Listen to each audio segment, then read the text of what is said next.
नमस्कार, आप नौ हिंदुस्तान देख रहे हैं। मैं हूं आपके साथ ब्रजेश शर्मा।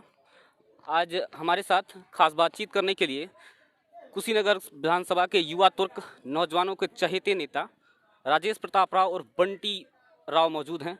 हम सीधे उनसे बात करते हैं। आपके आने से पहले आपकी सभा में हम मौजूद थे। काफिला काफ़ी लंबा चल रहा है। ये तो हमारे नेता के प्रति लोगों का प्रेम है। आदरणीय अखिलेश यादव जी ने जो काम किया है और जो उनका समर्पण रहा है उत्तर प्रदेश की जनता के लिए, वही प्रेम आज काफिले में के रूप में बदल गया है। आप की जर्नी पे हम थोड़ा बात करेंगे। 17 साल आपने ही बताया कि हम समाजवादी पार्टी के लिए काम किए, 5 साल बसपा में चले गए। क्या परिवर्तन रहा और क्या सोचकर फिर समाजवादी पार्टी? देखिए, हम लोग विचारधारा से समाजवादी हैं और कभी विचारधारा नहीं बदल सकती है। तो विचारधारा तो हमेशा से समाजवादी रहा है और यह विचारधारा मरते दम तक रहेगा। इस विचारधारा में बदलाव नहीं हो सकता है। यह मरते दम तक समाजवादी विचारधारा रहेगा हम लोग के साथ। पिछली बार आपने चुनाव लड़ा, कम वोटों से हारे या ज़्यादा वोटों से हारे, लेकिन जनता के बीच आप बने रहे, लगातार लोगों के बीच आते जाते रहते हैं। इसका क्या असर रहेगा इस बार? इसका असर तो ज़बरदस्त है। जनता ये कह रही है कि एक तरफ ऐसे लोग हैं जो वादों का पिटारा खोल के चले गए, उत्तर प्रदेश को बेहतरी और तरक्की के रास्ते पर ले जाने का सपना दिखाकर चले गए और फिर लौट के कभी नहीं आए।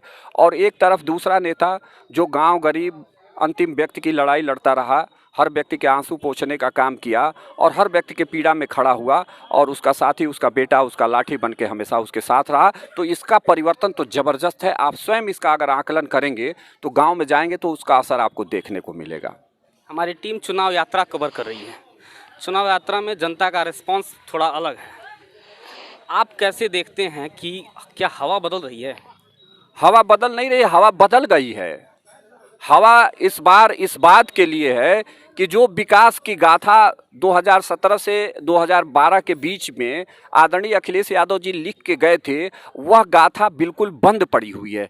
यहाँ एक्सप्रेस वे की श्रृंखला उन्होंने शुरू किया, यहाँ पे उन्होंने मेट्रो लाने का काम शुरू किया, उन्होंने डायल 100 दिया, उन्होंने स्वास्थ्य सुविधाओं को बेहतर करने के लिए गांव-गांव एम्बुलेंस पहुंचाने का काम किया, उन्होंने नौजवानों को रोजगार दिया, जिन नौजवानों को रोजगार नहीं दे पाए उनको बेरोजगारी का भत्ता देने का काम किया, बहनों की शादी के लिए पैसा देने का काम किया, लड़कियों का हाई स्कूल इंटर पास कर लड़कियों को साइकिल और प्रोत्साहन राशि देने का काम किया। उत्तर प्रदेश में ऐसे हजारों काम किए। और अभी सबसे बड़ी बात आपको मैं बताऊं, जिस एयरपोर्ट का ढिढोरा पीटने का काम भारतीय जनता पार्टी आज के डेट में कर रही है, वह एयरपोर्ट तो समाजवादी सरकार की देन है। आपने अखबारों में पढ़ा। बीजेपी ने ट्वीट किया था कि अखिलेश की सरकार में, समाजवादी पार्टी की सरकार में इस पर बकरियां चरा करती थी और हमने बना दिया इसको।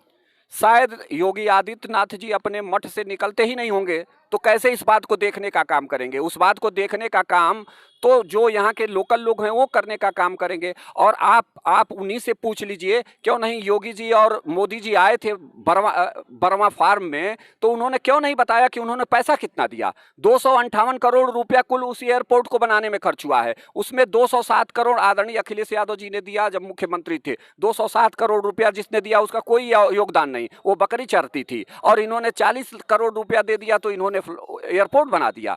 आज जाके देखिए, एयरपोर्ट 5 साल होने जा रहा है, एयरपोर्ट से जोड़ने वाली, हाईवे को जोड़ने वाली सड़क तक ये नहीं बना पाए हैं। ये क्या एयरपोर्ट बनाएंगे? आज लिंक रोड से उस एयरपोर्ट पे आप जाएंगे, मुख्य रोड एयरपोर्ट का नहीं बन पाया है। वहाँ पे जो टर्मिनल बिल्डिंग देख रही हो समाजवादी पार्टी की सरकार ने बनाया। वहाँ जो आप एटीसी एयर ट्रैफिक कंट्रोल की बिल्डिंग देख रहे हैं वो समाजवादी पार्टी की सरकार ने बनाया। वह रनवे जो देख रहे हैं वो समाजवादी पार्टी की सरकार ने बनाया। वहाँ पे जो आप देख रहे हैं कि चारों ओर बाउंड्री हुई है वो समाजवादी पार्टी की सरकार ने बनाया। इनकी सरकार ने तो इतना तक आज तक करने का काम नहीं किया कि जो हाईवे से और एयरपोर्ट को जोड़ने वाली लिंक सड़क है, आज के भी डेट में मैं दावे के साथ कर रहा हूं कि आप अपनी टीम के साथ जाइए और देखिए वो लिंक रोड अधूरा है। जो सड़क नहीं बना पाया है वो एयरपोर्ट क्या बनाएगा? अखिलेश यादव कह रहे हैं कि इस बार हम 400 सीट जीतने जा रहे हैं। क्या लग रहा है आपको, 400 सीट कैसे जीतेंगे? जिस तरह से छोटी छोटी पार्टियों का जिस तरह से समाजवादी पार्टी की तरफ जिस तरफ मुड़ा हुआ है, जिस तरह से अन्य पार्टियों में भगदड़ मचा हुआ है, आप देखिए भारतीय जनता पार्टी के विधायक और बसपा के विधायक, कल ही 6 लोगों ने पार्टी ज्वाइन किया है। 7 लोग। 7 लोगों ने ज्वाइन किया है। तो जिस तरह से भगदड़ मचा हुआ है अन्य दलों में, तो 400 की संख्या कोई बहुत बड़ी थोड़े संख्या है। और 400 की संख्या इसी प्रदेश के लोग देंगे जो उत्पीड़ित हैं, जो जिनको न्याय नहीं मिल रहा है, जो बेरोजगार हैं, जो महंगाई से बेरोजगारी से याद आ रहा है, बेरोजगारी दर सीएमआई की रिपोर्ट बताती है कि बेरोजगारी दर काफ़ी तेज़ी से बढ़ा है, लेकिन सरकार कहती है कि हमने विकास करने की वजह से महंगाई और बेरोजगारी थोड़ा बढ़ा है। ये कौन सा विकास है? शायद सरकार के अर्थशास्त्री नहीं मानते हैं। अगर आपका या भाई और बेटा उत्तर प्रदेश की विधानसभा में होता तो जीडीपी कैसे बढ़ती है, ग्रोथ दर कैसे बढ़ता है, आर्थिक स्थिति देश की कैसे बढ़ती है। पूरी दुनिया 1 करोड़ नौकरियों पर 1% ग्रोथ मानता है। पूरी दुनिया इस पे टिकी हुई है। और दुनिया की बात छोड़ दीजिए, आपका अपने घर में ले लीजिए, आपके घर में 4 भाई हैं और चारों नौकरी कर रहे हैं, तो आपके घर का जीडीपी अर्थव्यवस्था मजबूत है। और आपके चारों भाई बेरोजगार हैं तो आपकी जीडीपी डाउन है, आपका विकास दर कमजोर है। यह छोटा सा फंडा है अर्थशास्त्र का। इस अर्थशास्त्र के फंडे को शायद योगी और मोदी जी समझ नहीं पा रहे हैं। इस फंडे पर आए, जब इस देश के नौजवान रोजगार पाएगा, जब इस देश का नौजवान तरक्की करेगा, तो निश्चित तौर पर हिंदुस्तान का जीडीपी बढ़ेगा, हिंदुस्तान की आर्थिक स्थिति मजबूत होगी। आपने सुना होगा कि किसान लगातार सिंघू बॉर्डर समेत तमाम जगहों पर धरना दे रहे हैं और किसानों को रौंद कर उनकी हत्या मंत्री के पुत्र ने किया है, लेकिन अभी तक मंत्री जी पे कोई कार्रवाई नहीं हुई है। हमने तो जनरल डायर को सुना था। हमने सुना था कि जलियांवाला बाग एक हिंदुस्तान में हुआ था, अंग्रेजों ने जलियांवाले बाग में हिंदुस्तान के लोगों को कुचल के मार दिया, गोलियों से भून दिया। मैं जनरल डायर का नाम सुना था, लेकिन देखा नहीं था। इस बार दूसरा जनरल डायर पैदा हो गया उत्तर प्रदेश में। उस जनरल डायर को उत्तर प्रदेश की जनता ठीक करने का काम इस बार करेगी। आपका जो चुनावी मुद्दा है, कौन से मुद्दे पर इस बार आपकी चुनाव लड़ने की तैयारी चल रही है? हमारा तो मुद्दा बहुत पहले से हमारे नेता डॉक्टर जनेश्वर मिश्रा ने दिया था कि दवा पढ़ाई मुफ्ती होगी, रोटी कपड़ा सस्ती होगी। यह अंतिम व्यक्ति से जुड़ा हुआ मुद्दा है, यह गांव और गरीब से जुड़ा हुआ मुद्दा है, यह गांव के चौपाल से जुड़ा हुआ मुद्दा है, यह नौजवान से जुड़ा हुआ मुद्दा है, या किसान से जुड़ा मुद्दा हुआ। हमारी सरकार बनेगी। यह सरकार ने, समाजवादी सरकार ने पहले भी करके दिखाया है कि दवा पढ़ाई मुफ्त किया है और रोटी कपड़ा सस्ता करने का काम किया है। उसके अलावा जो पूरी दुनिया में जो जिस तरह से टेक्नोलॉजी की बाढ़ आ रही है, टेक्नोलॉजी का कंपटीशन बढ़ रहा है, उस तरह से हमारे पूर्व मुख्यमंत्री, हमारे राष्ट्रीय अध्यक्ष अखिलेश यादव जी ने टेक्नोलॉजी को भी उत्तर प्रदेश में लाने का काम किया है और सजोने का काम किया है। आप बताइए कौन सी सरकार थी जो इसके पहले लैपटॉप नौजवानों को देती थी? इसलिए हमारी सरकार ने, हमारे मुख्यमंत्री जी ने, इसलिए योगी जी ने तो चुनावी वर्ष में टैबलेट और लैपटॉप की घोषणा कर दिया है।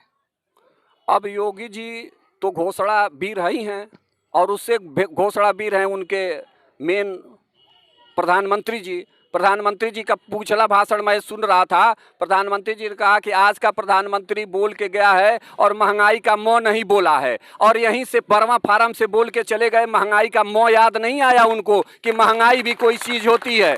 तो ये लोग जो बोलते हैं, आज चुनाव आ रहा है तो कह रहे हैं लैपटॉप देंगे। हम तो सरकार में भी नहीं है। देखिए हमारे पूर्व मुख्यमंत्री जी गए थे आजमगढ़, जो उनका संसदीय क्षेत्र है, वहाँ के नौजवानों को लैपटॉप, मुख्यमंत्री भी नहीं है फिर भी लैपटॉप देने का काम उन्होंने किया है। यह लोग केवल घोषणाएं करते हैं। और सबसे बड़ी चीज मैं आपको बताऊं, आप चले जाइए यहीं से 2 किलोमीटर दूर पे, यहाँ प्राथमिक स्वास्थ्य केंद्र है कुबेरनाथ का, वहाँ आशा बहनें बैठी हुई हैं धरने। कोई भी भाजपा के नेता वहां पहुंचे नहीं। लगातार 8वें दिन फाजिल नगर से लेके कसिया आप भाजपा के नेता थोड़े हैं? नहीं, मैं भाजपा के नेता नहीं पहुंचे। भाजपा के नेता क्यों पहुंचेंगे?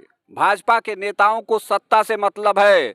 भाजपा के नेताओं को केवल अपना घर भरने से मतलब है, अपना जेब भरने से मतलब है। गरीब से यहाँ भारतीय जनता पार्टी के किसी नेता का मतलब नहीं है, इसलिए नहीं जाएंगे। मैं जो मूल बात कह रहा था, जो लैपटॉप देने की घोषणा मुख्यमंत्री जी किए थे, उसी आधारित उन्होंने एक घोषणा और किया था कि जो आशा बहनों के बीच में जो उनको कार्य देखती हैं 10 पे 1 रहती हैं, जिनको संगनी कहा जाता है, संगनी, उन संगनियों को इन्होंने घोषणा किया था कि एक स्मार्टफोन देंगे। और स्मार्टफोन देने की घोषणा के बाद सुन लीजिए, घोषणा भी किए और कागजों में स्मार्टफोन बट गया। किसी संगनी को एक भी स्मार्टफोन नहीं मिला है। ऐसे ही तो भारतीय जनता पार्टी की घोषणाएं हैं, ऐसे ही हैं। आशा बहनों पे आपने बात किया। आशा बहनों को 2200 रुपये में इस महंगाई के ज़माने में कहा जा रहा है काम करने के लिए। वो धरना पे बैठी हैं, मुख्यमंत्री बात नहीं सुन रहे हैं। देखिए मुख्यमंत्री कैसे सुनेंगे? मुख्यमंत्री सुनने वाला हो तब ना। मुख्यमंत्री जी सुनने वाले नहीं है। मुख्यमंत्री जी हमारे जब अखिलेश यादव जी मुख्यमंत्री होंगे तो अंतिम व्यक्ति की भी बात सुनी जाएगी। आपको बहुत बहुत धन्यवाद। ये थे हमारे साथ समाजवादी पार्टी के नेता राजेश प्रताप राव उर्फ बंटी, जिनसे हम बातचीत कर रहे थे। अगर आपको हमारा वीडियो अच्छा लगे तो हमारे चैनल को सब्सक्राइब करिए, हमारा वीडियो लाइक करिए और वीडियो को शेयर करिए।